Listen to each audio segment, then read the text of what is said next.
বাংলাদেশের জাকাতটা একটা hidden economy, আমরা কেউ বলতে পারি না কত টাকা জাকাত দেওয়া হয়। হ্যাঁ, সরকারের আছে জাকাত নেওয়ার একটা ওয়ে আছে, বাট সেটা খুব মিনিমাল।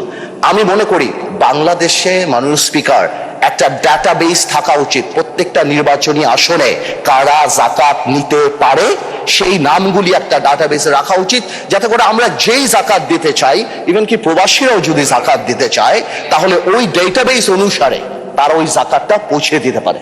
সো বেশি হলে কত হবে, 50 লাখ 60 লাখ মানুষ আছে প্রত্যেকটা কনস্টিটুয়েন্সিতে, যদি 20,000 করে আমরা ধরি। কিন্তু এতে কি হবে, উই মাস্ট প্রমোট দ্য জাকাত। যেমন আগেই বললাম, জাকাত আমাদের ইকোনমির অনেক বড় একটা ব্যাপার, এবং নিশ্চয়ই মানুষ জাকাত দেয়। জাকাতের বাদও দেখেন এত মসজিদ মাদ্রাসা যে হয়, নিশ্চয়ই মুসলমানরা দান করে, তাই তো হয়। মানুষ জাকাত দিতে চায় কিন্তু পারে না। আপনি নর্মাল ওয়েবসাইট দেখেন না মানুষ speaker, what website sells? It doesn't sell product, it sells convenience. আজকে যে এরকম ওয়েবসাইট আমাদের থাকে, যেখান থেকে বা অ্যাপ থাকে, যেখান থেকে তাদের কাছে কার্ড থাকে, তাদেরকে আইডেন্টিফাই করতে পারি, অনেক প্রবাসী মানুষ আছে। আমি সব মাননীয় প্রধানমন্ত্রী ইংল্যান্ডে ছিলেন, দেখবেন আমরা ইংল্যান্ডে আপনার টিভিতে দেখতাম 1 ঘন্টার মধ্যে বাংলা চ্যানেলে সিলেটে কোন একটা মসজিদে হাজার হাজার পাউন্ড তারা বের করে ফেলতো। ওয়াই? Because of accessibility.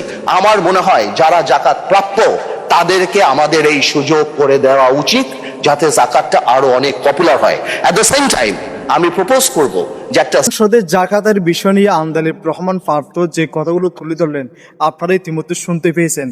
আমার ব্যক্তিগত মতামত আমি কিছু প্রকাশ করতে চাই না, যেহেতু জাকাতের বিষয়ে যারা বুদ্ধিমান, যারা জ্ঞানী কথাগুলো শুনছেন, অবশ্যই কথাগুলো কতটুকু যৌক্তিক আপনাদের কাছে মনে হয়েছে অবশ্যই মন্তব্য জানিয়ে যাবেন কমেন্ট বক্সে।